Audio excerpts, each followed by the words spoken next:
Hello sir.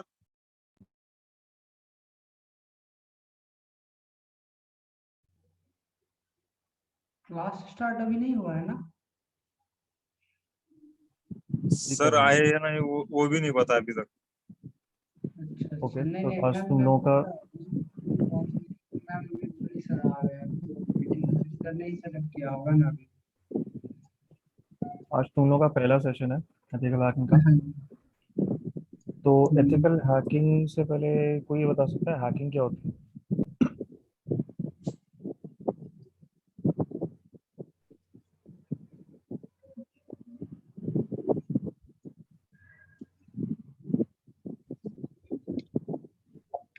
किसी भी system में उसकी जो खामी होती है उसे ढूंढना। और उसके बाद क्या करना? ढूंढ के सिर्फ ढूंढते हैं या उसके बाद भी कुछ करते हैं? पहले उसे ढूंढना पड़ता है, फिर उसे फिक्स करना पड़ता है। फिक्स तो जिसका सिस्टम है वो करेगा, जो हैक कर रहा है। Gaining unauthorized access of any system is called हाँ, hacking. हाँ सही कह रहे हो। अनऑथोराइज एक्सेस किसी के सिस्टम को अगर कर रहे हो तो दैट इज हैकिंग। Hacking. और जहाँ हम बात करते हैं एथिकल हैकिंग की, तो एथिकल हैकिंग क्या होता है? मतलब हम किसी की How we परमिशन can लेकर वो prevent? काम कर रहे हैं। किसी की How परमिशन we can लेके prevent hacking? That's called ethical hacking. Basically मतलब कि हैकिंग अगर अटेम्प्ट करना किसी के सिस्टम की with their permission, that is ethical hacking. तो एथिकल हैकिंग और हैकिंग में डिफरेंस क्लियर है? Yes sir. Okay good. Hacking is कि अनऑथराइज एक्सेस हम लोग ले रहे हैं किसी के सिस्टम का, एंड एथिकल हैकिंग इज कि हम उसकी सर परमिशन से। आपकी स्क्रीन नहीं दिख रही सर। अभी शेयर किया नहीं है कुछ। एथिकल हैकिंग इज कि जो भी जिसको भी टारगेट कर रहे हैं उसकी परमिशन पहले लेके तब उसके सिस्टम को टारगेट किया जा रहा है। पहले से हमने परमिशन ली हुई है एथिकल हैकिंग में। ओके, तो अब जो आज फर्स्ट सेशन है इसमें हम थोड़ा कुछ टर्म्स एंड डेफिनेशंस हैं जो हम डिस्कस करते हैं, तो उस पर आते हैं अपन। So this is the intro to ethical hacking वाला जो पोर्शन है इसमें। जब हैकिंग या एथिकल हैकिंग जो भी हम यहाँ पे कंसिडर करते हैं, इसके कुछ प्रॉपर स्टेप्स होते हैं, उनको हम फेजेस कहते हैं। फेजेस ऑफ हैकिंग या फेजेस ऑफ एथिकल हैकिंग। तो 5 स्टेप का प्रोसेस होता है या 5 फेजेस होते हैं।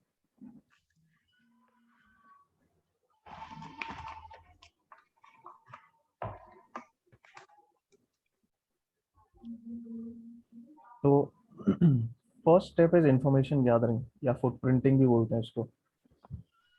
इसका मीनिंग होता है कि जो भी मेरा टारगेट है मैं उसके बारे में जितनी ज़्यादा इंफॉर्मेशन इकट्ठी कर सकता हूँ मैं वो चीज़ करूँगा यहाँ पे। बिकॉज अगर मेरे को टारगेट के बारे में कुछ पता ही नहीं है तो मैं हैक कैसे कर सकता हूँ उसको। अच्छा just excuse me for one moment.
Okay, तो फर्स्ट फेज इज फुटप्रिंटिंग या इंफॉर्मेशन गैदरिंग। इसमें जो भी मेरा टारगेट है उसके बारे में जितनी भी इंफॉर्मेशन मेरे को मिल सकती है मैं वो कलेक्ट करूंगा, एंड उस इंफॉर्मेशन के बेसिस पे ही हम लोग आगे बढ़ते हैं।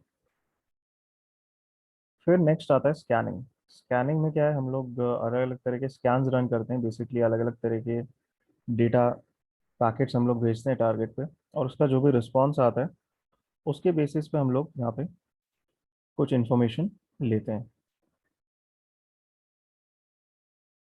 कुछ इन्फॉर्मेशन मतलब जो भी मतलब जिस भी तरह का हमने स्कैन किया है उसके रेलेवेंस में हमें कुछ इन्फॉर्मेशन मिलती है।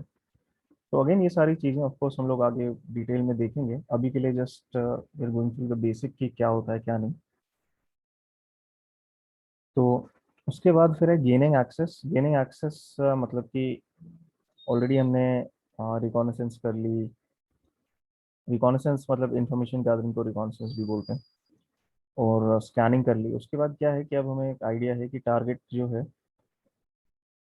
किस तरह से उसकी कॉन्फ़िगरेशन है, क्या सिचुएशन है, क्या वल्नरेबिलिटीज उसमें प्रेजेंट है, और किस तरह से उसको हैक किया जा सकता है। इसका हमें एक बेसिक अब आइडिया है। अब आगे जाके हम उसको हैक कर रहे हैं, और हैक करने के बाद क्या होता है, हमारा गोल की एक्सेस मिल जाए टारगेट का, कि उसको कंट्रोल कर सकते हैं। तो इस इसीलिए इसको गेनिंग एक्सेस बोलते हैं।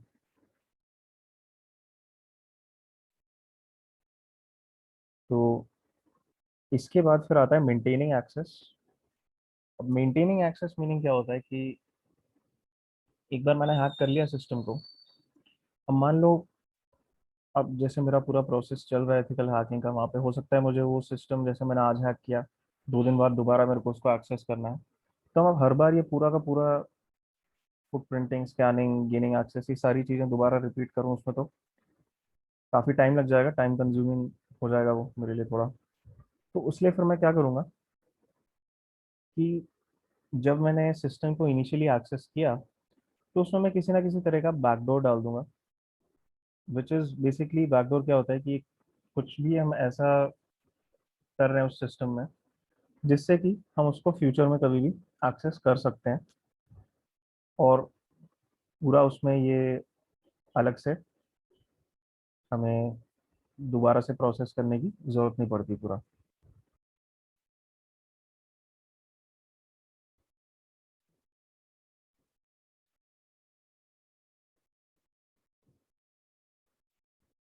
तो इसलिए अगर मैं ऐसा बैकडोर वहाँ पर डाल दूँ तो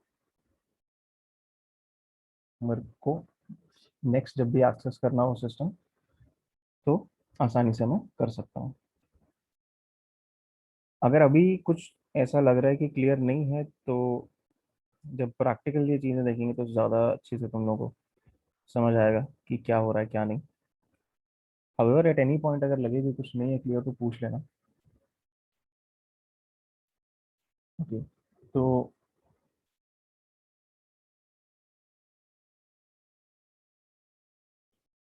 नेक्स्ट जो इसमें चीज़ बताई है, जो नेक्स्ट फेज बताया, that is clearing tracks. Clearing tracks, अच्छा इससे क्या तुम लोगों को लगता है, what would be the meaning of this clearing tracks, क्या होगा इसमें? हमारे जो एसएस के जो ब्लॉक्स होते हैं वो सब क्लियर करने पड़ते ओके, ठीक है, सही कह रहे हो। मतलब दैट इज ऑल्सो मतलब वो एक पार्ट है इसका क्लियरिंग ट्रैक्स का। क्लियरिंग ट्रैक मतलब कि बेसिकली सबूत मिटाना कि तुमने हैक किया था सिस्टम, उसका कोई एविडेंस नहीं रहनी चाहिए वहाँ पे। तो एक एग्जांपल जो तुमने दिया कि लॉग्स डिलीट करना, दैट इज गुड। फिर दूसरी चीज़, अगर मान लो तुमने कोई फाइल्स अपलोड की है, वहाँ पे कुछ नया डाला है या कुछ भी ऐसा किया है जो विजुअली एकदम सामने वाले को पता चल जाए कि हाँ ये तो कुछ चेंज किया है, कुछ गड़बड़ की है, तो उसको रिवर्स करना। ठीक है, कि कुछ भी फाइल अगर तुमने अपलोड किया अपनी तरफ से, वहाँ पे उसको हटा दो, सामने वाले को दिखे ही नहीं कि हाँ इसने किसी ने मेरे सिस्टम को हैक किया। उसको कहते हैं क्लियरिंग ट्रैक्स। जैसे लॉग्स डिलीट करना हो गया, कोई भी एक्स्ट्रा फाइल जो तुमने डाली वो डिलीट करना हो गया। सिस्टम बेसिकली वैसा का वैसा ही दिखना चाहिए सामने वाले को, हैं। सर हम जैसा कि पहले था। हाइड भी तो कर सकते हैं ना उसमें, कैसे, क्या क्लियर चीज, करने की जगह क्या हाइड कर सकते हो, फाइल फाइल्स जो हम वगैरह? अपलोड कर देंगे। हाइड करोगे तो दिख भी सकते हैं ना सामने वाले को, हिडन फाइल्स दिख जाती हैं। नहीं, पर हम कुछ टेक्निक नहीं यूज कर सकते सर उसमें कि हाइड करने के बाद से दिखे ही नहीं किसी को से। यूज कर सकते हो, लेकिन उसका तुम्हें फायदा नहीं है। मतलब तुम वो फाइल हाइड करके अब सामने वाला एक्सेस कर नहीं पाएगा, तुम भी रिमोटली उस फाइल को बहुत आराम से एक्सेस नहीं कर पाओगे, तुम्हें भी मेहनत करनी पड़ेगी उसको एक्सेस करने के लिए। अगर तुमने कोई बैकडोर डाला भी है, उस बैकडोर के थ्रू तुम बाद में हाँ लेटर सर, ऑन उस फाइल को एक्सेस करने की कोशिश कर रहे हो। मैं भी वही पूछने वाला था सर। अगर हम बैकडोर की फाइल डालते हैं, अगर उसे मतलब पता चल गया है कि इसमें एक फाइल अपलोड की है सामने वाले ने बैकडोर के लिए, तो फिर वो भी तो डिलीट कर सकता है ना, हमारा जो बैकडोर, बैकडोर होगा वो भी निकल जाएगा। गुड पॉइंट जो तुम कह रहे हो, that is a good question. Backdoor usually होते ही इस तरह से हैं, या बैकडोर में जो हम प्रोसेस करते हैं वो इसी तरह से किया जाता है ताकि सामने वाले को एकदम क्लियर ना हो कि तुमने कुछ वहाँ पे फाइल डाली है, तुमने कोई मतलब बेसिकली तुमने कोई बैकडोर डाला है। बैकडोर जरूरी नहीं है कि तुम कोई फाइल क्रिएट करके डालोगे, ठीक है, उसके भी multiple there are ways to do that, कई तरीके हैं बैकडोर डालने के भी। और सर आप जो क्लास लेने वाले हैं अभी सीएस की, तो हाँ, फिर उसके लिए कोई बुक होगी ना आपके पास? बुक जैसे अब यहाँ पे तो मैं मेनली थोड़ा बहुत नोट्स से एंड जो रेफरेंस पीडीएफ्स हैं उनसे पढ़ाता हूँ। बुक अगर तुम चाहते हो तो मैं रेकमेंड कर सकता हूँ। बाकी इवन जैसे अगर तुम सर आप जो सीएच की जो मतलब इसी काउंसिल की बुक आती है उसमें से नहीं पढ़ा? उसमें से पढ़ाता हूँ, बट उसमें क्या है कि उसमें जो भी रेलेवेंट है from the exam point of view and जानने के हिसाब से वो हम लोग कवर करते हैं। एक्चुअली बुक में उन्होंने बहुत कुछ एक्स्ट्रा भी दे रखा है जो ना वो एग्जाम में पूछते हैं और ना ही उतना रेलेवेंट है। बेसिकली एक चीज को बहुत बार रिपीट करते हैं वो बुक में अपने, तो नहीं सर, एग्जैक्टली अगर पूरी बुक के थ्रू नहीं जाते हैं। फ्यूचर में अगर उसमें से किसी चीज की हमें जरूरत पड़ी इस काम में, किस इथिकल चीज? हैकिंग, इथिकल हैकिंग में हम्म। वहां से कुछ रिलेवेंट करो, तो फिर आगे मतलब प्रॉब्लम हो सकती है ना, पढ़ा नहीं है इसलिए। तो पढ़ा मतलब ऐसे थोड़ी कि हम लोग कोई टॉपिक स्किप कर रहे हैं, कोई टॉपिक हम लोग स्किप नहीं कर रहे, टॉपिक जितने भी हैं हम लोग सारे कवर कर रहे हैं यहाँ पे, डोंट वरी मतलब कि जितने हमें ऐसा कुछ। मॉड्यूल्स के अंदर दिए हुए हैं उतने सब। हाँ, मॉड्यूल सारे हम लोग कवर करेंगे, डोंट वरी अबाउट दैट।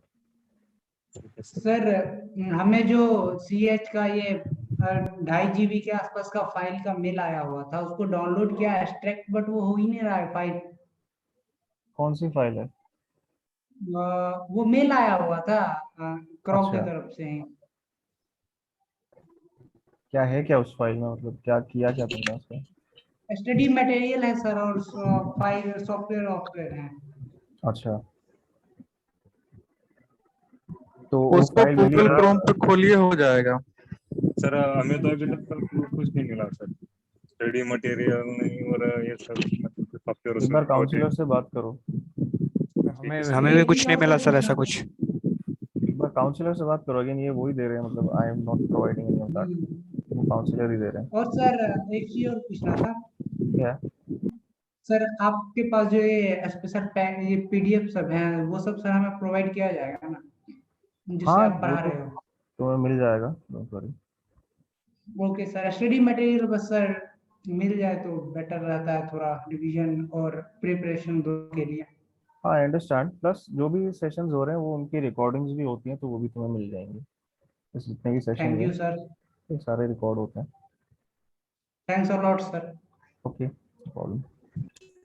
अच्छा, तो ये तो हो गए phases of hello hacking. Sir. हाँ, बोलो। सर मेरे पास जैसे लैपटॉप है सर, 4 GB रैम है और 512 हार्ड डिस्क है, और सर पेंटियम क्वाड कोर है। तो सर इससे मैं प्रैक्टिकल कर सकता हूँ ना सर? प्रैक्टिकल में इसमें प्रॉब्लम आ सकती है क्योंकि 4 GB रैम थोड़ा। सर उसमें ना सर रैम और जो सॉफ्ट मतलब सिस्टम के मतलब ऑपरेटिंग सिस्टम के लिए हम जो यूज करते हैं ना सर, आठ आठ मतलब 8 की जगह पर उसे एसएसडी यूज करनी चाहिए सर, सिर्फ ऑपरेटिंग सिस्टम के लिए। तो फिर मतलब जो काम करेगा ना उस पर कोर्स के लिए, तो फिर वो अच्छे से काम कर पाएगा सर। सर जैसे हम वर्चुअल मशीन पे ना वर्क करके डायरेक्ट करें तो नहीं हो सकता सर? हाँ हो डायरेक्ट सकता है। कर सकते हो, बट तुम्हें पहले तुमने लिनक्स यूज किया हुआ है कहीं पे? अगर पहले कभी नहीं यूज किया तो वर्चुअल मशीन से स्टार्ट करो। बाकी डायरेक्ट अगर और कोई ऑप्शन नहीं है तुम्हारे पास तो डायरेक्ट यूज कर लो, बट फिर उसमें तुम्हें ड्यूअल बूट में डालना पड़ेगा या तो उसको, या फिर अब सर यूजली तो डेफिनेटली। बूटिंग यूएसबी भी तैयार कर सकते हैं सर इसके लिए, अगर करना चाहे क्या चीज? यूएसबी आती है ना सर वो बूटिंग सर के मैं ये लिए। पूछ रहा था। यूएसबी के भी, लेकिन उसका एक इशू है कि उसमें तुम डेटा सेव ज्यादा नहीं कर सकते। हाँ सर क्यों नहीं कर सकते, लेट हो जाता है। बहुत बड़ी प्रॉब्लम रहती है। सर एक चीज पूछना था, और ये हमने तो सर 1 ईयर का कोर्स जैसे सब्सक्राइब किया हुआ है, जो 1 ईयर हाँ का है, पूरा फुल डिप्लोमा। हाँ। तो सीएच पार्ट से स्टार्ट हो गया, बीच से हमको हमें लगा, मैम ने बताया था और सर ने जो वो डेमो दिया था उन्होंने बताया हाँ। था नेटवर्किंग या लिनक्स या फिर पाइथन से शुरू होगा। तो फिर उनसे बात करो ना कि भाई हमें जो बोला था कि उस हिसाब से ये कोर्स पहले कराओ। कोर्स शेड्यूलिंग सारी काउंसलर्स करते हैं। ओके ओके सर, से उनसे बात करना एक बार हाँ, पड़ेगा। एक बार बात करो उनसे फिर इस बारे में। ओके सर, कोई डेफिनेटली दिक्कत नहीं है नेटवर्किंग सर। अगर तुमने पहले की होगी तो दिस थोड़ा सा ज़्यादा हाँ जी सर, आसान हो नेटवर्किंग जाएगा तो मैं इसमें। पहले फायदा हो कर जाता चुका है हूँ सर, सर, मतलब अगर एप्लीकेशन भी कर चुका हूँ। लिनक्स और जो नेटवर्किंग होती है ना उससे हमें मतलब जो बेसिक्स होते हैं इसमें हैकिंग में तो क्लियर हो जाते हैं सर। हाँ बिल्कुल। तो डेफिनेटली अगर वो तुम्हें कवर तुमने किया हुआ है तो तुम्हें ये नहीं सर, समझना वैसे काफ़ी तो मैं इजी हो सर जाएगा। बाहर से मतलब कि मैं पहले सर कर चुका हूँ सीसीएनए और सीसीएनटी। अच्छा। तो उतना, हाँ तो उतना मुझे दिक्कत नहीं होगा, बट एक बेसिक्स जो स्टार्टअप से होता है तो वो बेटर होता है ना सर। हाँ डेफिनेटली। ओके। तो शुरू किया जाए सर आज हाँ का बिल्कुल। सेशन। अच्छा, ये तो अभी हमने बात किया हैकिंग की फेजेस के बारे में या जो स्टेप्स इसमें इन्वॉल्व होते हैं। बाकी अब क्या होता है कि अलग अलग तरह के हैकर होते हैं, हैकर्स की भी अलग अलग क्लासिफिकेशन होती हैं। किसी ने कुछ सुनी है इस तरह की कोई क्लासिफिकेशन कि टाइप्स ऑफ हैकर्स जैसा कुछ? Black yes sir, white grey ये सब। Black hat, white hat, grey hat, script kiddies. Hmm. और सुसाइड हैकर, सुसाइड हाँ, हैकर, ओके। फिर सुसाइड हैक्टिविस्ट। हैकर। तो इन सब का मीनिंग जानते हो? जी, अ, जो ब्लैक हैट लगभग होते हैं वो अटैक परफॉर्म करते हैं सामने वाले के परमिशन लिए बिना। जो वाइट हैट होते हैं वो उनसे सिक्योर करवाते हैं, जो टारगेट का डिवाइस होता है उनकी परमिशन के साथ उनके ऊपर परफॉर्म करते हैं और उनको डिफेंड करते हैं। जो ग्रे हैट होता है वो दोनों काम करते हैं, अटैक भी करते हैं और डिफेंड भी करते हैं। फिर जो स्क्रिप्ट किडीज होते हैं वो जैसे बिगिनर्स होते हैं या फिर यूं कहे कि दूसरों के टूल्स यूज करके जो काम करते हैं वो स्क्रिप्ट किडीज होते हैं। ठीक ठीक। फिर सही कह रहे हो। ठीक है। जी, हो ओके, सही कह रहे हो। तो ब्लैक हैट मतलब कि क्या है मेन? हो सकता है तुमने तीन क्लासिफिकेशन सबसे ज्यादा कॉमन है, तो मेनली सबसे ज्यादा पॉसिबिलिटी तुमने ये तो पहले सुनी होगी, ब्लैक हैट, व्हाइट हैट और ग्रे हैट। ब्लैक हैट जैसे कि अभी तुमने एक्सप्लेन किया, जो बेसिकली क्रिमिनल हैकर्स होते हैं जो इलीगल हैकिंग करते हैं। जो जैसे सुनने में आता है ना कि कंपनी का डेटा लीक हो गया, डेटा ब्रीच हो गया कंपनी का, या कोई भी फाइनेंशियल अगर कुछ हुआ कि हाँ इन्होंने पैसे चुराए कहीं से, किसी ने फ्रॉड किया हैक करके, तो ये सारे काम जो होते हैं ब्लैक हैट्स करते हैं, ब्लैक हैट हैकर्स। मतलब ब्लैक हैट बेसिकली जो क्रिमिनल हैकर्स हैं या इलीगल जो काम करते हैं सारे, उनको कहा जाता है। फिर आता है white hat hacker. White hat मतलब एथिकल हैकर जो हो गया। ठीक है, तो ब्लैक हैट इज इलीगल जो हैकर्स हैं, जो क्रिमिनल हैकर्स हैं, and white hat is ethical hackers. Grey hat मतलब कि बेसिकली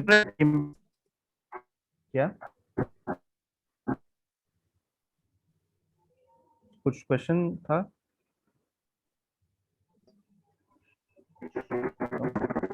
हेलो सर। हाँ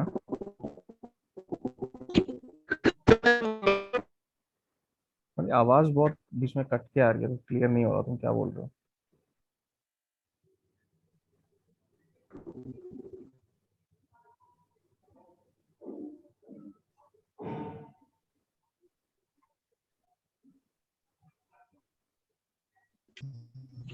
हेलो सर। हाँ बोलो।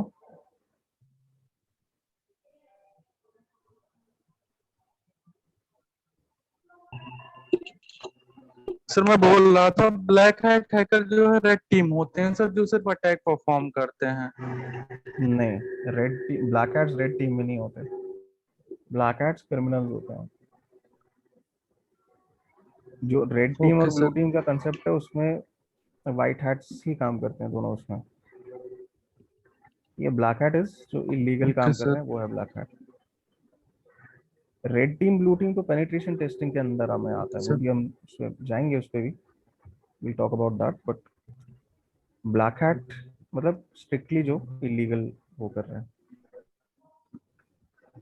एंड ग्रे हैट क्या है? Grey is a mixture of black and white, मतलब जो भी at some point of time वो ब्लैक हैट वाले काम कर रहा है, एट अदर टाइम्स वो व्हाइट हैट वाले काम कर रहा है, उसको कहते हैं ग्रे हैट हैकर।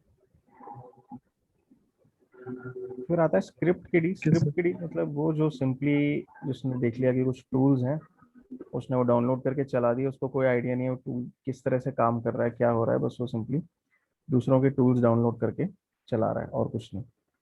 सर हम भी जो मतलब हो गया ये कोर्स करते हैं, इसमें भी तो दूसरों के टूल्स यूज करते हैं ना सर, स्क्रिप्ट की जैसे स्क्रिप्ट किसी किडी को गलती तो, में। लेकिन यहाँ पे तुम्हारा गोल क्या है कि तुम्हें एटलीस्ट एक एक चीज प्रॉपरली समझो, एक एक कंसेप्ट अच्छे से तुम्हें समझ आए। हाँ स्क्रिप्ट सर। किडी तो क्या है, कुछ समझ आ नहीं रहा, बस कुछ एक टूल वूल देख लिया और चला दिया हम्म, उसको। उसको बिल्कुल आइडिया नहीं है कि क्या हो रहा है, कैसे हो रहा है। अब जैसे हाँ तुम कोर्स कर रहे हो, तुम्हें तो ठीक है, तुम्हें प्रॉपर एक एक चीज, अब टूल चला रहे हो, क्यों चला रहे हो, किस लिए चला रहे हो, कैसे चल रहा है, उसका भी तुम्हें आइडिया होगा।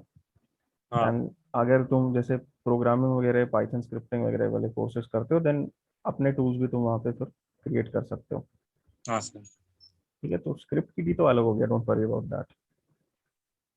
नहीं फिर सर, आता है पर हाँ मतलब ऐसे मतलब ऐसे बोला जाता है कि जो इथिकल हैकर्स होते हैं वो भी हाँ मतलब एक तरह के स्क्रिप्ट किडीज में ही आ जाते हैं, क्योंकि हम भी जब पेन टेस्टिंग करते हैं या फिर किसी सर्वर को हैक करने की कोशिश करते हैं, तब भी तो हम मतलब किसी का सॉफ्टवेयर और जो ऑटोमेशन किया होता है उन्होंने वही वही यूज करते हैं ना सर, जैसे तो कि जरूरी थोड़ी है बग तो फ्रूट। अपना टूल बना लो नहीं जिसमें सर, तुम्हें खुद का चाहिए। टूल बनाएंगे तो फिर उसमें टाइम लग जाएगा ना।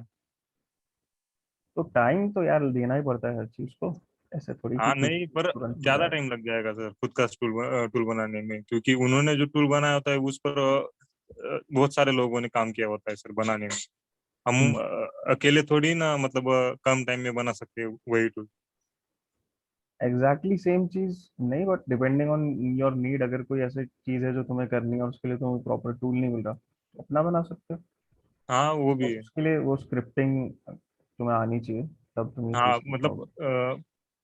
प्रोग्रामिंग जो होती है वो आनी चाहिए खुद वो को। आनी चाहिए हाँ। हाँ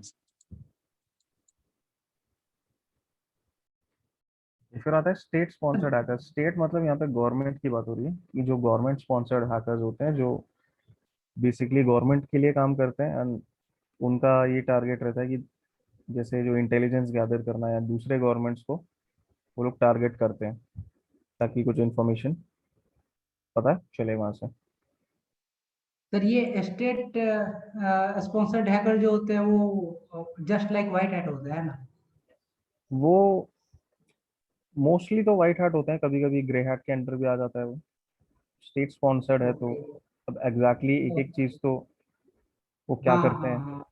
वो that is up to them. कुछ तो इलीगल करते हैं जिससे कि मतलब अदर का डेटा मिले। नहीं, जरूरी नहीं है कि इलीगल काम करें, बट दैट डिपेंड्स कि क्या कर रहे हैं। Yes sir. फिर है साइबर टेररिस्ट। जैसे टेररिस्ट होता है उसका क्या गोल होता है कि डर फैलाना। साइबर टेररिस्ट का गोल होता है डर फैलाना, बस कैसे कि कुछ साइबर अटैक करके, मतलब कोई बहुत बड़े स्केल पे वो लोग अटैक करते हैं ताकि जैसे मान लो कोई बहुत बड़ा इंफ्रास्ट्रक्चर उन्होंने हैक कर लिया, कोई ग्रिड हैक कर ली बहुत बड़ी, तो उससे क्या है बेसिकली लोगों का काम डिस्टर्ब करना और मतलब बेसिकली उनका डिस्ट्रक्टिव वो होता है इंटेंशन। फिर आते हैं, अब ये भी ऑफ कोर्स साइबर टेररिस्ट भी हम तुम्हारा ब्लैक हैट के अंडर ही आएगा, बिकॉज जो भी वो कर रहे हैं that is very much illegal. फिर है तुम्हारा सुसाइड हैकर्स।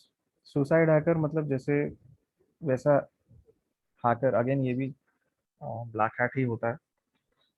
और सुसाइड हैकर मतलब जो कुछ कर रहा है इलीगल, अपना हैकिंग कुछ कर रहा है, बट उसको जो भी रिजल्ट है, जो भी कॉन्सिक्वेंस है, उससे फर्क नहीं पड़ रहा। हो सकता है उसको हैक जो भी उसने किया है उसको जेल जाना पड़े या कोई बहुत बड़ी फाइन्स वगैरह भरनी पड़े, बट उसको फर्क नहीं पड़ रहा, विदाउट थिंकिंग ऑफ कि क्या होता है कॉन्सिक्वेंस। अपना कुछ ना कुछ बेसिकली एजेंडा होता है जो प्रमोट करने के लिए वो हैक करते हैं। फिर होता है हैक्टिविस्ट। हैक्टिविस्ट मतलब बेसिकली दो वर्ड्स को यहाँ पे मिला दिया, हैक, हैकर और एक्टिविस्ट। तो हैक्टिविस्ट, हैक्टिविस्ट वो हो गया जो अपना कुछ कॉज जो है उसको प्रमोट करने के लिए हैक करते हैं। बट उनका ये होता है हैक्टिविस्ट, और जैसे जो बाकी हमने देखे यहाँ पे हैक्टिविस्ट यूजली कुछ डायरेक्ट डैमेज नहीं पहुंचाते पब्लिक को। मतलब जैसे किसी ने एनोनिमस ग्रुप का नाम सुना? हाँ सर, मैं वही बोल रहा था। जिस मतलब आपने जब बोला था ना कि हाँ। ये वाला साइबर टेररिस्ट, उसमें भी आता है सर अनानोमस वाली। नहीं, अनोनिमस साइबर टेररिस्ट नहीं है, अनोनिमस आता है हैक्टिविस्ट के अंदर। Yes sir. क्योंकि अनोनिमस यूजली क्या करता है, अगर तुम उनके एक्शंस या उनकी यूनाइटेड एक्टिविटीज स्टेट ट्रेस के करो, गवर्नमेंट के साथ। यूएस गवर्नमेंट की साइट्स को वो लोग हैक करते हैं, डिफेस करते हैं सिर्फ उनको यूजली, और कुछ नहीं करते।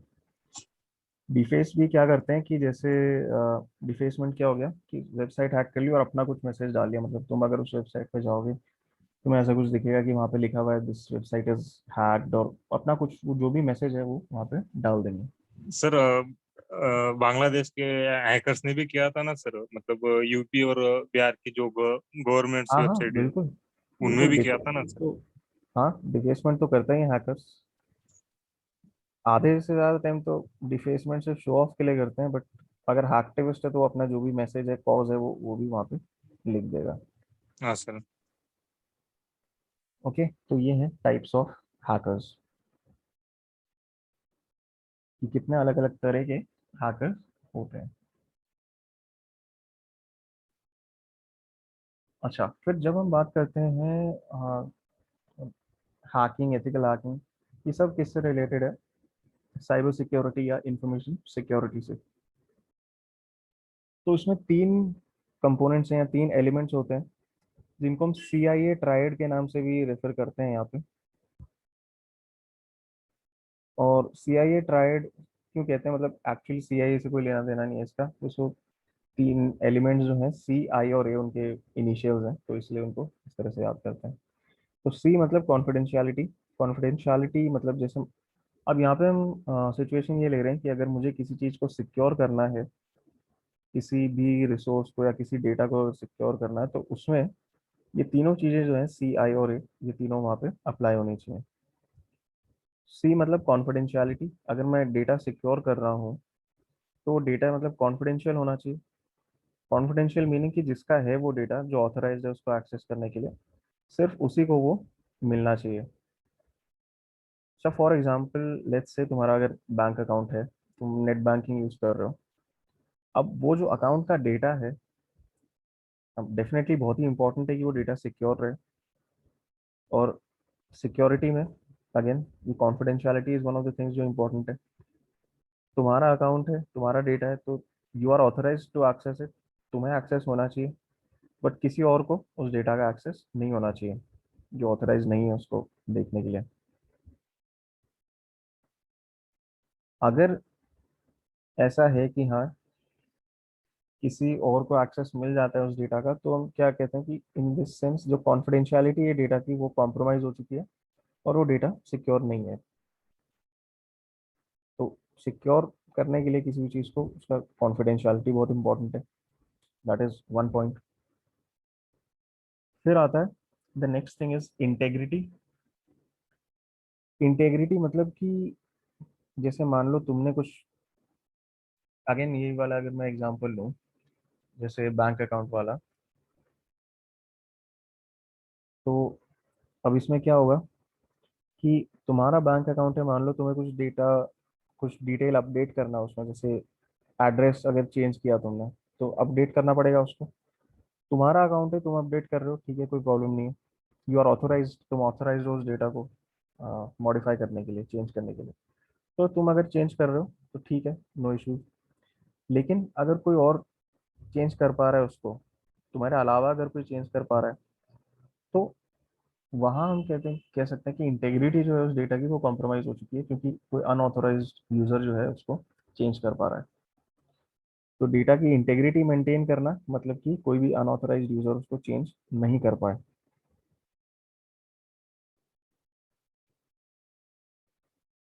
फिर है कि अवेलेबिलिटी। तुम्हारा डेटा है, जब भी तुम्हें उसकी जरूरत पड़े it should be available to you. ठीक है, अवेलेबिलिटी। अब जरूरी नहीं कि तुम्हारा डेटा हमेशा तुम्हारे सिस्टम्स पे स्टोर होगा। जैसे फॉर एग्जांपल अगर मैंने ये अवेलेबिलिटी की बात करी, तो ऐसे ऐसे बैंक अकाउंट की बात की है। बैंक अकाउंट डेटा का उनके सर्वर पे स्टोर होता है, बैंक का जो भी सर्वर है उनके स्टोर होगा तुम्हारा डेटा। और हम अगर यहाँ पे अवेलेबिलिटी की बात कर रहे हैं, लेट्स से तुम्हें कुछ नेट बैंकिंग ट्रांजैक्शन करना है, तुम्हें लॉगिन करना है अपने अकाउंट पे, लेकिन तुम नहीं कर पा रहे हो, साइट डाउन है या फॉर वट एवर रीजन, तो उसको एक्सेस नहीं कर पा रहे हो, सर्वर डाउन है या जो भी है। तो इस सेंस में क्या होगा, इस सिचुएशन में हम कहते हैं कि जो अवेलेबिलिटी है डेटा की वो कॉम्प्रोमाइज हो चुकी है। क्योंकि तुम्हारा डेटा है, तुम्हें जब चाहिए वो अवेलेबल नहीं है, तुम उसको यूज नहीं कर पा रहे हो, तो उसकी अवेलेबिलिटी कॉम्प्रोमाइज है यहाँ पे।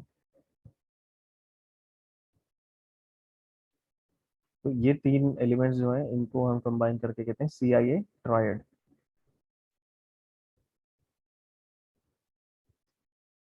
C is confidentiality, I is integrity, A है अवेलेबिलिटी। तो जहाँ भी हम इंफॉर्मेशन सिक्योरिटी, साइबर सिक्योरिटी की बात कर रहे हैं, तो ये चीज़ भी ध्यान में रखना इम्पोर्टेंट है हमारे लिए। सर इसमें भी और दो टर्म्स आती है ना सर, इन पर एलिमेंट्स में, किसमें, कौन सी? एलिमेंट्स ऑफ इंफॉर्मेशन सिक्योरिटी में और दो टर्म्स आती है ना। और दो टर्म्स जो आती है वो हम जो एक बाद का एक चैप्टर है उसमें डिस्कस करते हैं। बट मेन अभी के लिए CIA ट्रायड ध्यान में रखो, ये सबसे ज़्यादा कॉमन जाना जाता है। इसको ठीक है। रेफर भी CIA ट्रायड के नाम से ही करते हैं, कि सबसे ज़्यादा इंपॉर्टेंस इन्हीं तीन चीज़ों की है। अगर इनमें से कोई भी एक चीज़, कोई भी एक एलिमेंट कॉम्प्रोमाइज हो जाता है तो तुम कह सकते हो कि डेटा सिक्योर नहीं है। ओके, तो अब कुछ टर्म्स हैं, आप कह सकते हो कुछ डेफिनेशंस हैं जो हम यहाँ पे डिस्कस करते हैं। तो ये डेफिनेशंस क्या है? सबसे पहले हैक वैल्यू। हैक वैल्यू मतलब जैसे मान लो अगर कोई अटैकर है, उस वो किस बेसिस पे चीज़ें हैक करता है, अगर उसमें उसको कुछ हैक वैल्यू दिख रही है, मतलब कि अगर उसको लग रहा है कि मैं अगर ये पर्टिकुलर चीज़ को हैक करूंगा तो मुझे उसमें कुछ फ़ायदा होगा, तो अगर उसको कोई हैक वैल्यू वहाँ पे दिख रही है तब वो उसको हैक करेगा। अदरवाइज वो उसको अटेम्प्ट नहीं करेगा हैक करने का।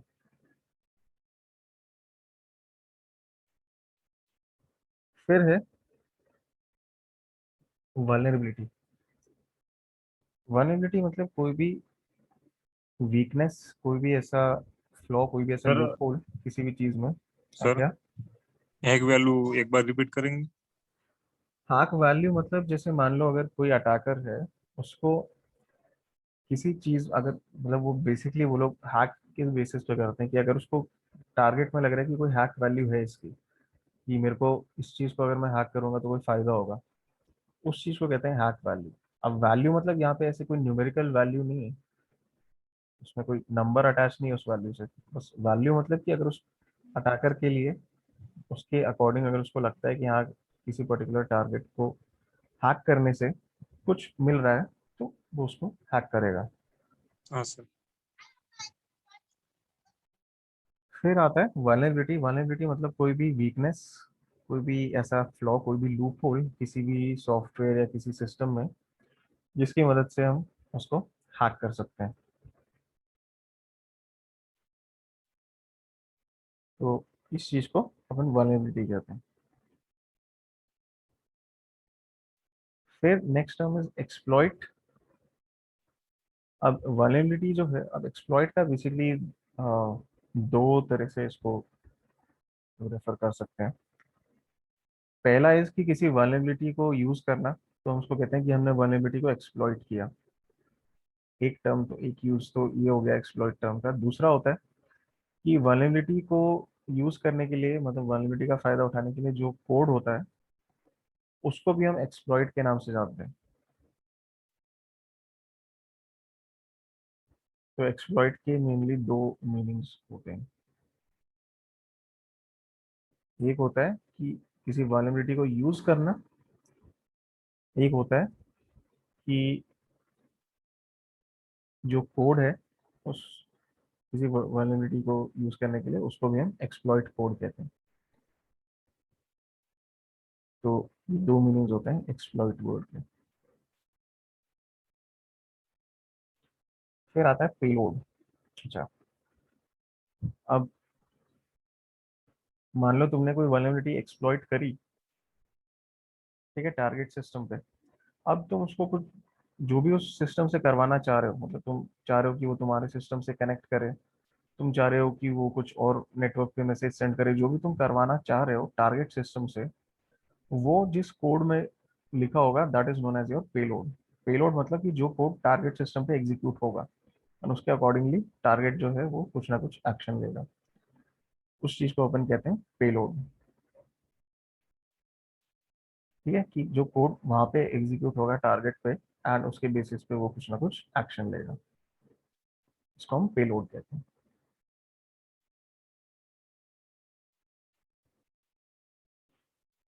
फिर आता है डॉक्सिंग। ओके, डॉक्सिंग मतलब किसी के बारे में कुछ उसकी पब्लिकली, पब्लिकली नहीं मतलब किसी की कुछ private information, personal information online leak कर देना। अब तो सोशल मीडिया जैसे फेसबुक, इंस्टाग्राम वगैरह हुए, इनके लिए वैलिड नहीं होती टॉक्सिंग, क्योंकि वहाँ पे तो क्या है, सब लोग अपना खुद का नाम यूज करके जा रहे होते हैं।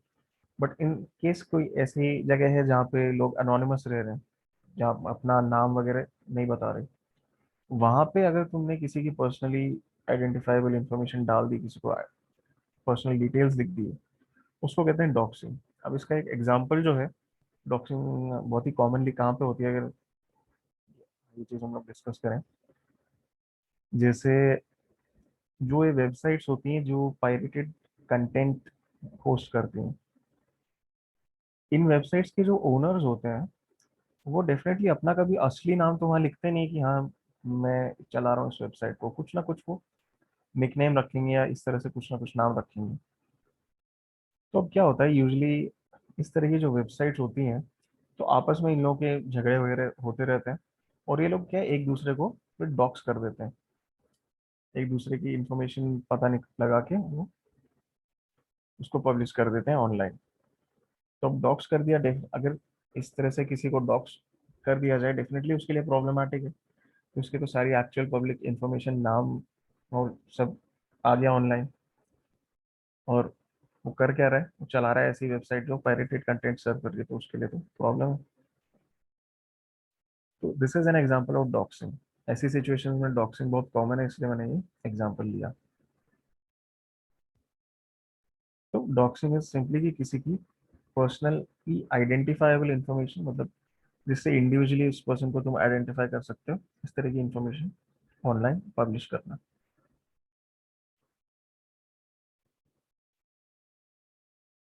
फिर तुम्हारे पास टर्म है जीरो डे। अच्छा, जीरो डे अटैक मतलब होता है बेसिकली। जीरो डे अटैक सुना है किसी ने ये टर्म कभी? Yes sir. क्या? मतलब इसमें सर टाइमिंग लिमिटेड है, जैसे हम आपका सिस्टम को अगर मान लेते हैं कि हैक करते हैं, तो हम एक एक्सप्लॉइट लगा देते हैं जिससे कि वो उसके सिस्टम पे ये दिखना चाहे कि जो एक टाइम लिमिट हम सेट किया है, अगर उतना टाइम में हमें जो चीज चाहिए वो नहीं मिलेगा तो आपका सारा चीज क्रैश कर जाएगा। नहीं, नहीं, वो जीरो डे अटैक नहीं होता। जीरो डे अटैक मतलब मान लो कि कोई अटैकर है, उसने कोई ऐसी वल्नरेबिलिटी डिस्कवर कर ली, ठीक है, उसने वल्नरेबिलिटी ढूंढी, उससे पहले किसी ने नहीं ढूंढी थी वो, और उसने इस वल्नरेबिलिटी को यूज किया किसी सिस्टम को हैक करने के लिए। तो एट दिस पॉइंट क्या सिचुएशन है कि उसने वल्नरेबिलिटी ढूंढी है, उसने यूज किया अटैक करने के लिए। तो अभी जो वल्नरेबिलिटी है, अभी किसी को पता ही नहीं है इसके बारे में, ठीक है।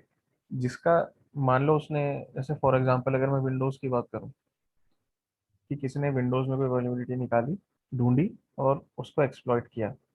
तो अभी क्या एट दिस पॉइंट वो वल्नरेबिलिटी के बारे में किसी को पता नहीं है। इवन जो मैन्युफैक्चरर है, विंडोज का मैन्युफैक्चरर कौन हुआ, माइक्रोसॉफ्ट, उनको भी नहीं मालूम इस वल्नरेबिलिटी के बारे में। और उसने उस वल्नरेबिलिटी को यूज करके एक अटैक किया। तो इसको कहते हैं जीरो डे अटैक। कि जब जो भी मैन्युफैक्चरर है, जो भी डेवलपर है, जो भी सॉफ्टवेयर टारगेट हुआ है, उसको नहीं पता है उस वल्नरेबिलिटी के बारे में, और ऑफकोर्स अगर उसको पता नहीं है तो वो उसको फिक्स भी नहीं कर सकता। तो ऐसी सिचुएशन में अगर कोई अटैक होता है कि हाँ, किसी को मालूम नहीं है उस वल्नरेबिलिटी के बारे में, डेवलपर को भी नहीं पता है, कुछ फिक्स उसका नहीं है अभी, और तब जब अटैक हुआ है, तो उसको हम कहते हैं zero day attack. Zero day क्योंकि it has been zero days since developer was notified about the vulnerability, इसलिए उसको जीरो डे अटैक कहते हैं। वहां से आया ये टर्म जीरो डे।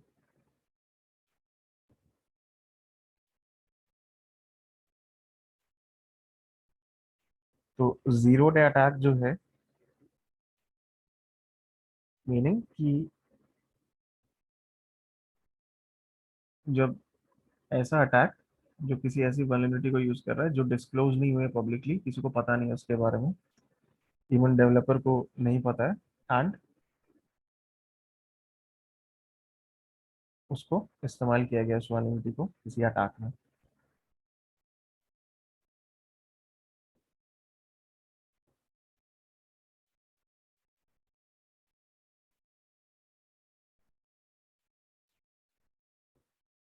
फिर है डेजी चेनिंग।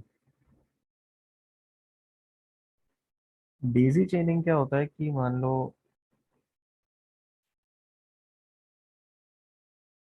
कुछ, हम सिस्टम को टारगेट कर रहे हैं, उस सिस्टम को हमने हैक किया, और ये पता चला मुझे उसको हैक करने के बाद कि वो जो सिस्टम है, उसी नेटवर्क पे और भी सिस्टम्स हैं सेम नेटवर्क पे,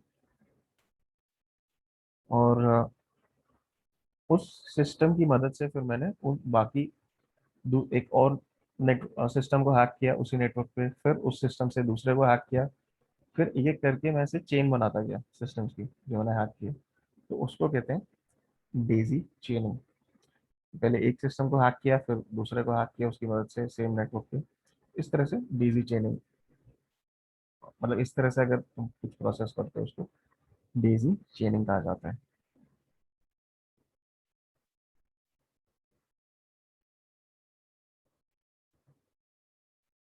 फिर आता है टर्म बॉट।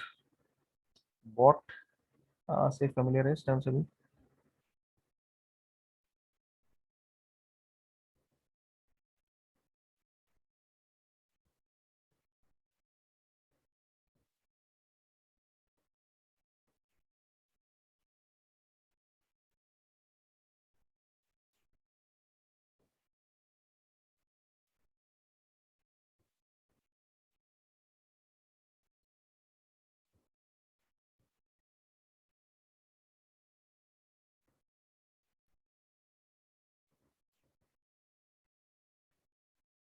नहीं? ओके, कोई बात नहीं। बॉट मतलब बेसिकली कुछ हमने ऑटोमेटेड स्क्रिप्ट लिख दी एंड उसको हमने चला दिया। मतलब एक बार तुमने कोई स्क्रिप्ट लिखी एंड ऑटोमेटेड, फिर उसको रन कर दिया, वो अपने आप काम करता रहेगा, उसको हम कहते हैं बॉट। बॉट्स आजकल यूजली क्या है कि जो इंटरनेट पे काफी अटैक्स या बॉट्स करने की कोशिश करते हैं। इसलिए तुमने देखा होगा हर जगह जगह जगह आजकल वेबसाइट्स में क्या आता है कि कोई भी चीज एक्सेस करने जा रहे हो तो वहां पे तुम्हें पहले बोलेगा कि ये कैप्चा फिल करो, उसके बाद एक्सेस करना। तो कैप्चा क्यों फिल करवाया जाता है? ताकि जो भी वेबसाइट है उसको ये पता चल पाए कि जो भी उस रिसोर्स को एक्सेस करने की कोशिश कर रहा है वो बॉट नहीं है, एक्चुअल यूजर है।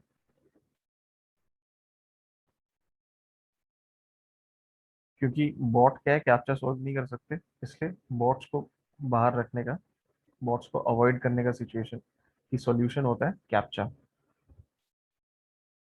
वरना बॉट्स क्या है, कई तरह के अटैक्स वगैरह अटेम्प्ट करते हैं।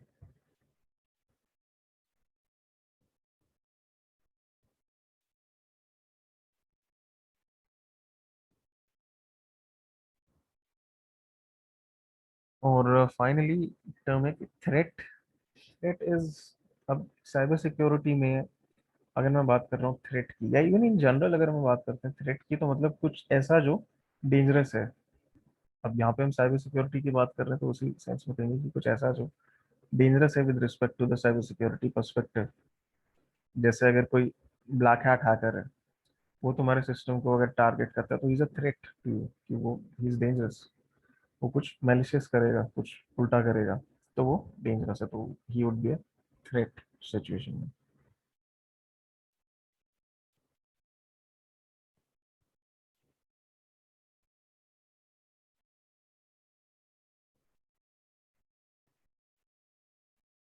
और फिर एक छोटी सी इक्वेशन है, attack is equal to goal plus vulnerability plus method.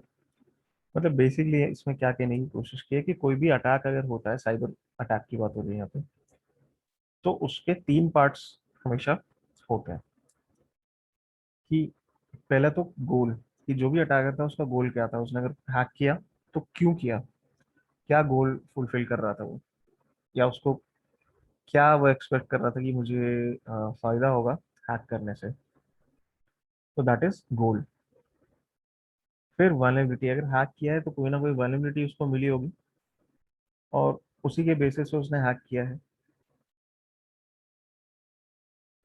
और मेथड, मतलब जो भी तरीका, जो भी प्रोसेस, जो भी प्रोसीजर उसने यूज किया हैक करने के लिए या अटैक करने के लिए। तो कोई भी अटैक जो है, कोई भी हैक जो है, वो ये तीन चीजों से बना हुआ होता है। क्या है तीन चीजें? गोल प्लस वल्नरेबिलिटी प्लस मेथड, गोल वल्नरेबिलिटी और मेथड। तो ये चीज यहाँ पे समझाने की कोशिश की है इस इक्वेशन के थ्रू।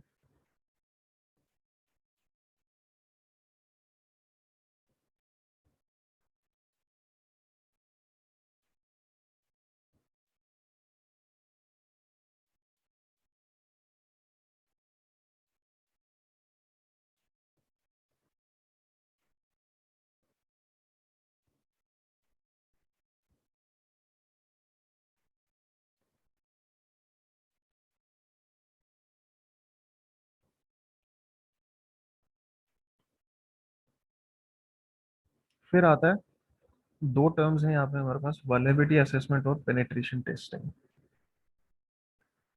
तो ठीक है, इसके बारे में बात करते हैं क्या होती है ये चीजें। वल्नरेबिलिटी असेसमेंट मतलब कि मैं सिंपली ये देख रहा हूँ कि जो टारगेट है उसमें किस तरह की वल्नरेबिलिटीज प्रेजेंट है, मैं उसकी लिस्ट बना रहा हूँ। एंड उससे आगे जो है मैं कुछ उसको हैक नहीं कर रहा हूँ, उन वल्नरेबिलिटीज को एक्सप्लॉइट नहीं कर रहा हूँ, सिर्फ असेस कर रहा हूँ। सिर्फ जैसे स्कैन्स वगैरह किए, रन किया, पता चला वल्नरेबिलिटीज है, तो बस उस पर रुक गए अपन, उससे आगे नहीं बढ़े। मतलब हैक नहीं किया, एक्सप्लॉइट नहीं की वल्नरेबिलिटीज। पर पेनिट्रेशन टेस्टिंग मतलब क्या होता है, जैसे एथिकल हैकिंग का बेसिकली इसको तुम कह सकते हो कि ये प्रॉपर प्रैक्टिकल एप्लीकेशन है एथिकल हैकिंग का, और प्रॉपर टर्म्स के लिए होता है। Penetration testing. तो पेनिट्रेशन टेस्टिंग मतलब कि तुम ऑफ कोर्स पहले तुम परमिशन होगी उसके बाद ही करोगे ये काम। ये सिस्टम को टेस्ट कर रहे हो कि अगर कोई अटैकर उसको अटैक करेगा तो वो किस तरह से उसको हैक कर सकता है, क्या प्रोसीजर वो यूज कर सकता है, क्या वल्नरेबिलिटीज उसको मिलेंगी, कैसे एक्सप्लॉइट करेगा, एक्सप्लॉइट करके उस आगे क्या प्रोसेस होगा, पूरी एक एक चीज तुम यहाँ पे देखने की कोशिश कर रहे हो, टेस्ट कर रहे हो इस चीज को। तो हम जो पेनिट्रेशन टेस्टर है वो अटैकर के पॉइंट ऑफ व्यू से ही काम करता है, पर ऑफ कोर्स उसका इरादा ये नहीं होता कि मैं सिस्टम को नुकसान पहुंचाऊं। उसका इरादा ये होता है कि पता चले कि सिस्टम में किस तरह की वल्नरेबिलिटीज हैं, कैसे हैक किया जा सकता है, ताकि वो चीज़ें फिक्स हो जाए, ताकि एक्चुअल अटैकर जो है उनके अटैक से बच जाए ये चीज़।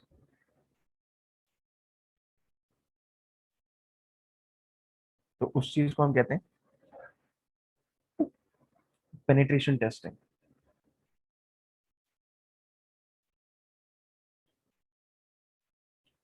तो पेनिट्रेशन टेस्टिंग इज कि हम किसी सिस्टम को, बेसिकली ये पेनिट्रेशन टेस्टिंग नाम कहाँ से आता है कि जैसे मान लो हम किसी नेटवर्क को टेस्ट कर रहे हैं, या किसी इवन अगर सिस्टम की भी मैं बात करूं, तो इस तरह से कह सकते हैं कि हम ये देखने की कोशिश कर रहे हैं, ये चीज़ टेस्ट कर रहे हैं कि कितनी डीपली, किस किस हद तक हम उस नेटवर्क को या उस डिवाइस को पेनिट्रेट कर सकते हैं, किस हद तक उसमें हम घुस सकते हैं, अगर मैं एक अटैकर के पॉइंट ऑफ व्यू से देखूं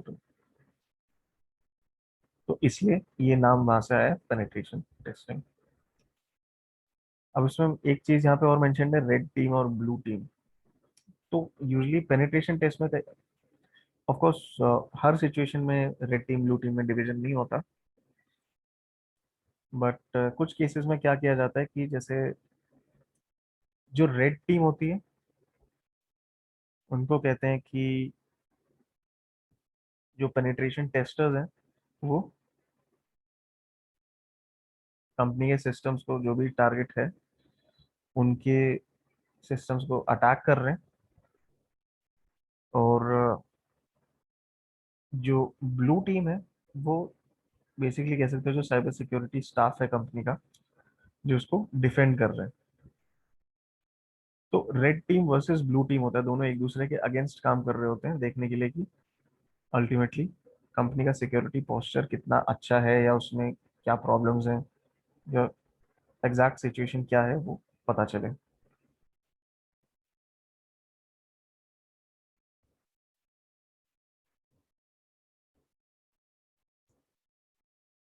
और फिर यहाँ पे मेंशन है सिक्योरिटी पॉलिसीज।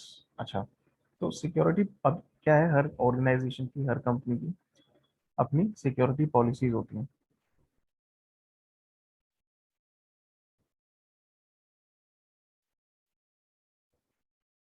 और उन सिक्योरिटी पॉलिसीज को बेसिकली अलग अलग बेसिस पे, अलग अलग बेसिस पे मतलब on the basis of how strict those policies are, उस बेसिस पे अलग अलग क्लासिफिकेशन दी हुई है। तो चार तरह की क्लासिफिकेशन दी जाती है यूजली सिक्योरिटी पॉलिसीज को। क्या क्लासिफिकेशन है? Promiscuous policies, permissive policy, prudent policy और पैरानॉइड पॉलिसी। अच्छा, सबसे पहले बात करते हैं प्रोमिस्क्यूअस पॉलिसीज की।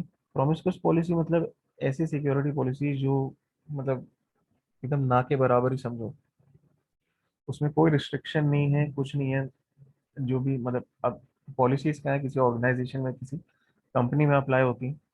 तो प्रोमिस्क्यूअस पॉलिसी अगर बात करें, तो प्रोमिस्क्यूअस पॉलिसी अगर कहीं अप्लाई हुई है मतलब बेसिकली ना के बराबर है वो। एम्प्लॉयज कुछ भी एप्लीकेशन रन कर सकते हैं कंपनी के सिस्टम्स पे, इंटरनेट पे भी कोई रिस्ट्रिक्शन नहीं, कोई भी वेबसाइट एक्सेस कर सकते हैं। ज़्यादा से ज़्यादा कुछ एक दो कुछ चीज़ें ब्लॉक होंगी, बट 99% चीज़ें सब अलाउड रहती हैं।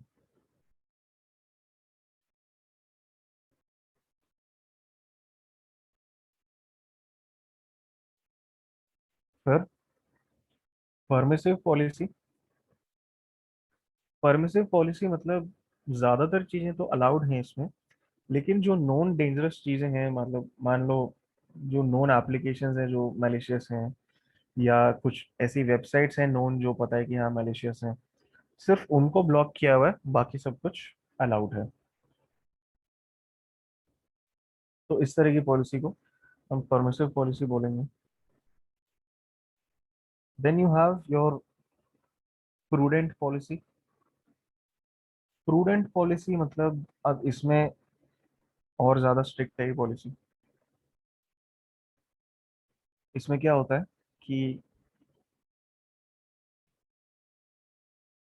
ये जो हाँ, हमने पहले परमिसिव में क्या देखा था कि ज्यादातर चीजें अलाउड है, बस जो नॉन मैलिशियस चीजें हैं वो ब्लॉक्ड है। अब इसमें ऐसा नहीं, इसमें उल्टा है। इसमें ज्यादातर चीजें ब्लॉक्ड है, बस जो नॉन पता है कि हाँ ये ज़रूरी चीज़ है, ये ज़रूरी वेबसाइट है या ये ज़रूरी रिसोर्स है जो अलाउड होना चाहिए, वो सब चीज़ें अलाउड है।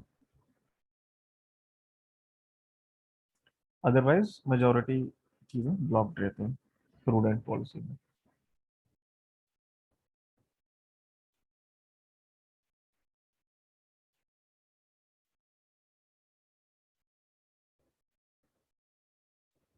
फिर पैरानॉइड पॉलिसी। पैरानॉइड पॉलिसी मतलब अब इसमें एकदम कंप्लीट रिस्ट्रिक्शन लग जाती है। एंड ऑफ कोर्स ये बहुत कम जगह यूज होती है। अभी मैं वो बताता हूँ किस सिचुएशन में यूज होगी। पहले लेट्स थोड़ा सा देख लेते हैं किस क्या होता क्या है।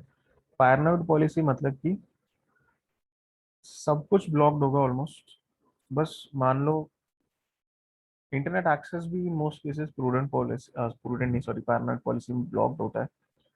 हो सकता है कोई अगर कंपनी वेबसाइट को एक्सेस रिक्वायर्ड हो तो वो अलाउड होगा, अदरवाइज वो भी ब्लॉक्ड होगा। और जिन नेटवर्क्स पे ये पॉलिसीज लगती हैं, ये पैरानॉइड पॉलिसी, वो यूजली जैसे जो इंडस्ट्रियल नेटवर्क्स हैं जहाँ पे जो मशीन्स हैं उनकी, वो जिस नेटवर्क पे हैं वहाँ पे ये पॉलिसीज लगती हैं। अब वहाँ पे क्या है, कोई नॉर्मल यूजर तो होगा नहीं, ठीक है, यूजर्स उस नेटवर्क से कनेक्टेड नहीं होते, सिर्फ जो जैसे मान लो वही मशीन्स का हमने एग्जांपल लिया, वो उस पर कनेक्टेड होंगी। तो उनको तो क्या है, इंटरनेट यूजेज या तो बिल्कुल नहीं चाहिए, या अगर चाहिए तो कुछ एक दो वेबसाइट्स अगर एक्सेस करने की जरूरत पड़ी भी तो वो अलाउड होगा, अदरवाइज इंटरनेट एक्सेस ब्लॉक्ड होगा वहाँ पे। एंड ऑफ कोर्स उस नेटवर्क की भी बहुत स्ट्रिक्ट पॉलिसीज होती हैं कि कोई यूजर ज्वाइन नहीं कर सकता, सिर्फ उन्हीं मशीन्स के लिए वो अप्लाई होता है। एंड वहाँ पे इस तरह की पैरेलल पॉलिसीज अप्लाई होती है, क्योंकि इट्स वेरी इंपॉर्टेंट कि उस नेटवर्क पे किसी भी तरह का कुछ भी मैलिशियस ना आए, इसलिए उसको प्रॉपरली लॉकडाउन करना बहुत ज़रूरी है।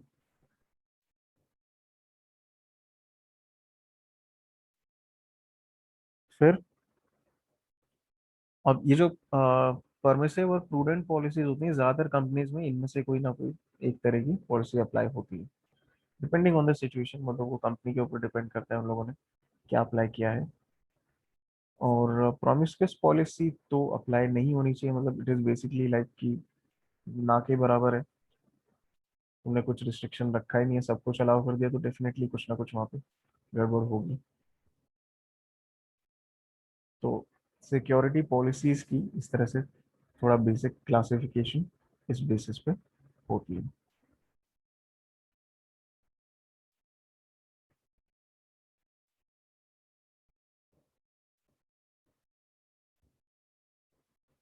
ओके, तो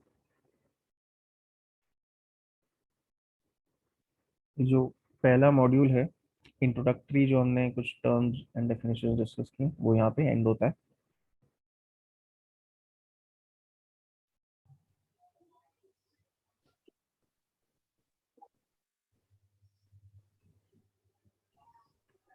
और कल से अपन जो है इसका प्रैक्टिकल स्टार्ट करते हैं। अब तुम लोगों में से लिनक्स से कितने लोग फेमिलियर हैं? लिनक्स तो सर मेरा क्लियर है सर, बट प्रॉपर अभी 2 साल से वर्क नहीं कर रहा हूँ। अच्छा, बाकी अच्छा कोई ऐसा है जिसने लिनक्स कभी यूज नहीं किया? सर हमने नहीं यूज किया अभी तक लिनक्स। तुमने नहीं यूज किया? हाँ अच्छा चलो कोई बात नहीं, नहीं यूज किया कोई प्रॉब्लम नहीं, वो अपन लिनक्स बेसिक्स वगैरह पूरा कवर करेंगे।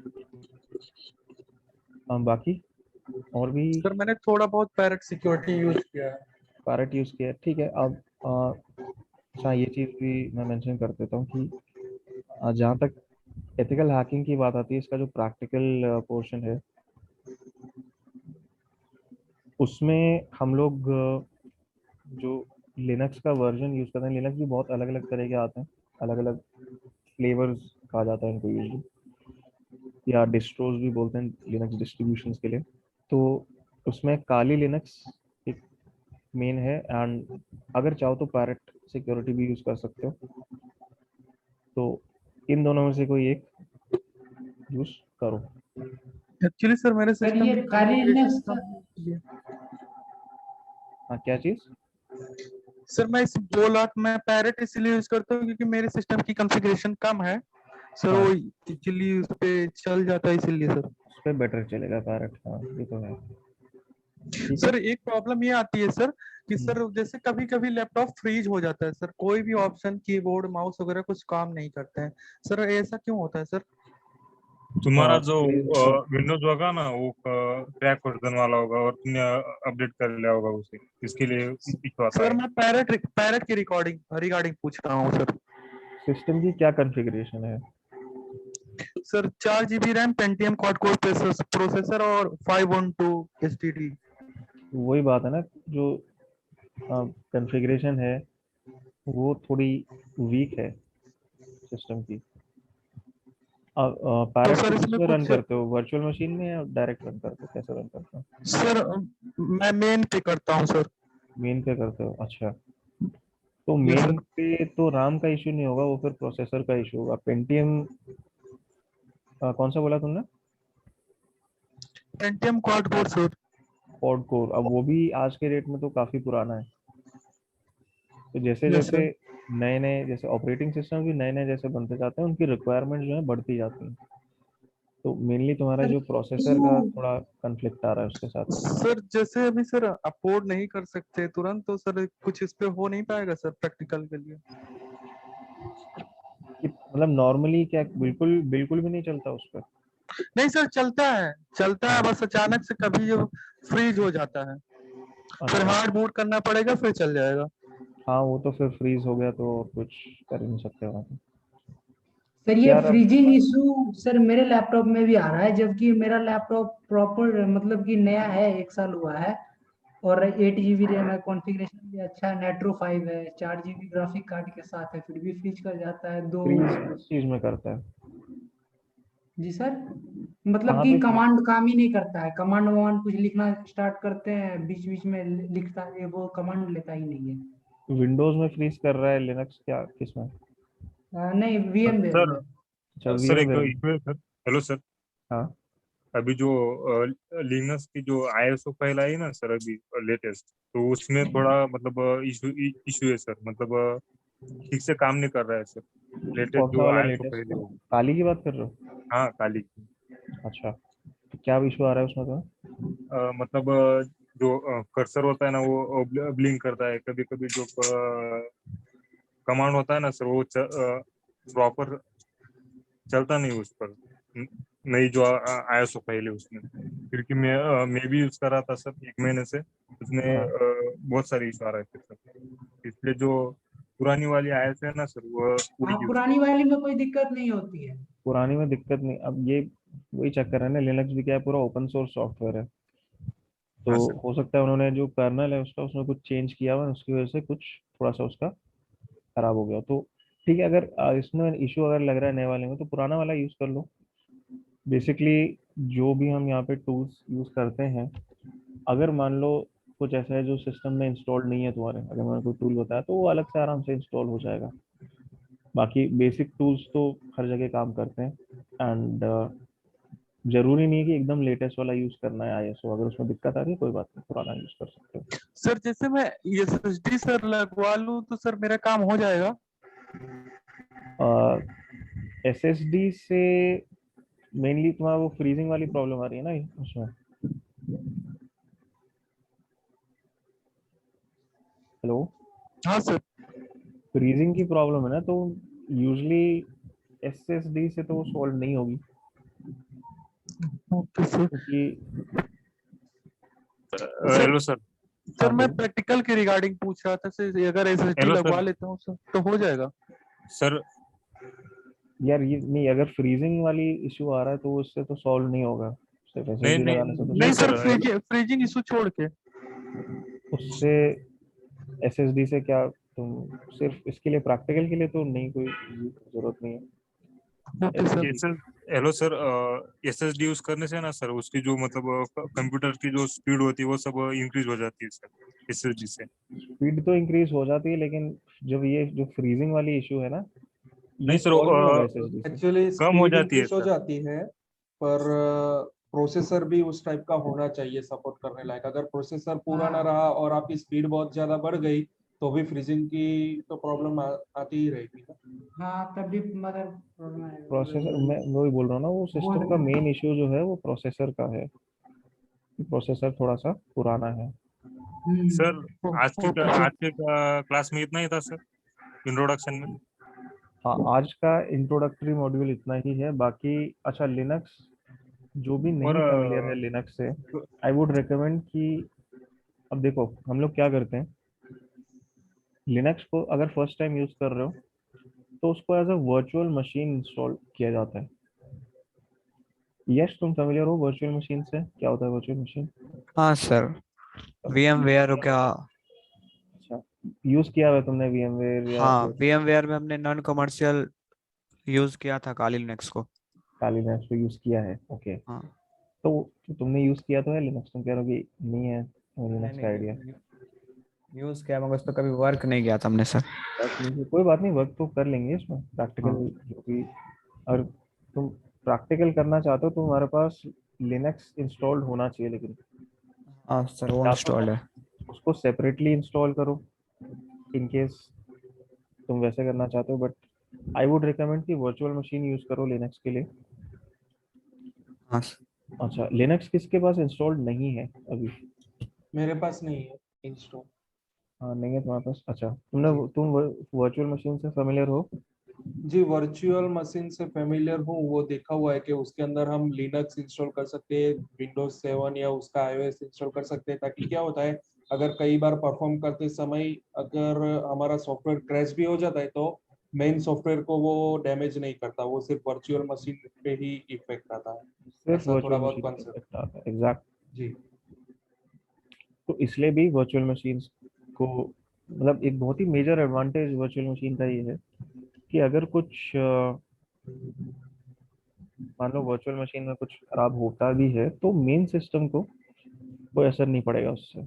मेन सिस्टम तुम्हारा नॉर्मली काम करता रहेगा, उसकी फाइल्स को कोई इफेक्ट नहीं होगा, कुछ चेंज नहीं होगा उसमें।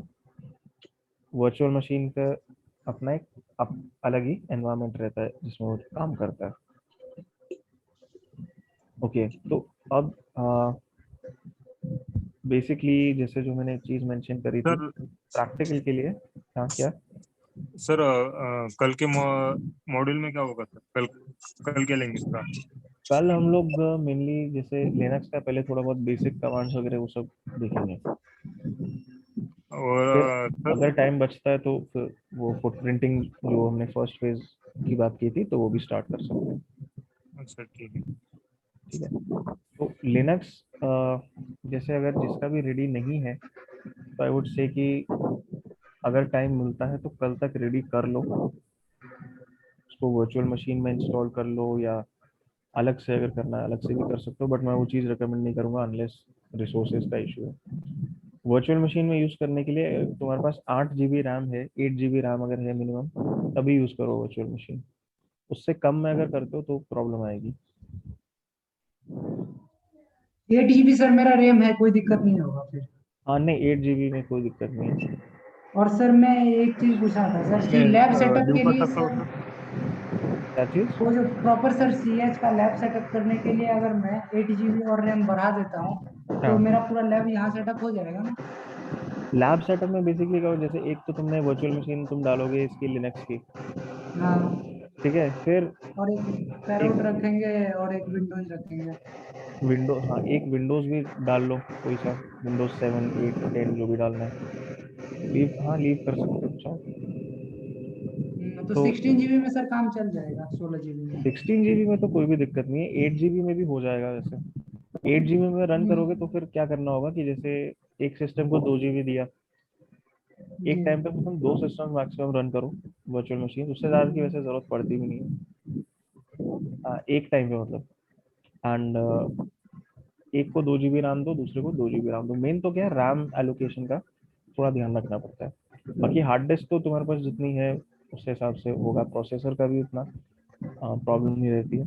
मेन वर्चुअल मशीन को रैम का वो रहता है, रैम एलोकेशन का। हाँ। ठीक है। सर हाँ सर ये पूछना था, जैसे जो सर विंडोज सर्वर इंस्टॉल करते हैं सर वर्चुअल मशीन पे, तो सर उसका क्या यूज रहता है हैकिंग के पर्सपेक्टिव से? विंडोज सर्वर को तुम एज अ टारगेट यूज कर सकते हो नॉर्मल। अगर विंडोज 7 की जगह, विंडोज 8 की जगह तुम विंडोज सर्वर डालना चाहो तो वो डाल सकते हो अलग से। तो मतलब विंडोज को एज योर अटैकिंग मशीन नहीं यूज करते, लेकिन उसके लिए तुम लिनक्स यूज करोगे। Okay sir.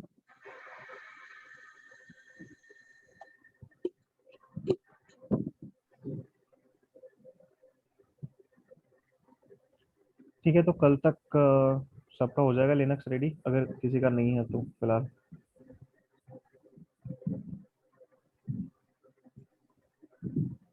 सर ये जो आज आपने पढ़ा है उसका पीडीएफ या नोट्स कुछ मिल जाएगा? ये जिस लिंक से मैंने मतलब बेसिकली थोड़ा सा ये नोट्स मैंने लिखे हैं ये मैं तुम्हें दे सकता हूँ, लिंक ले सकते हो। ओके। बाकी जो सेशन है उसकी रिकॉर्डिंग भी तुम्हें मिल जाएगी, तो डोंट वरी अबाउट दैट। ठीक है, रिकॉर्डिंग्स जो भी काउंसलर्स, जो भी तुम्हारे काउंसलर हैं, you can ask them for the recording, वो तुम्हें प्रोवाइड कर देंगे इन केस। मतलब रिकॉर्डिंग ठीक है, तुमने सेशन अटेंड किया तब तो उसकी ले ही सकते हो। इन केस तुम्हारा कोई सेशन मिस भी हो जाता है तो उसका भी तुम उसकी भी मतलब रिकॉर्डिंग ले सकते हो।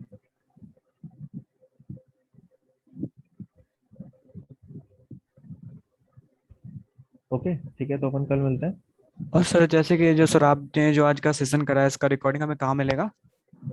रिकॉर्डिंग काउंसलर देंगे तुम्हें इसके links. Oh, okay sir. Okay कल मिलते हैं फिर। Okay sir. Okay. Okay sir, thank you sir. Okay thank you sir. Bye. Bye sir.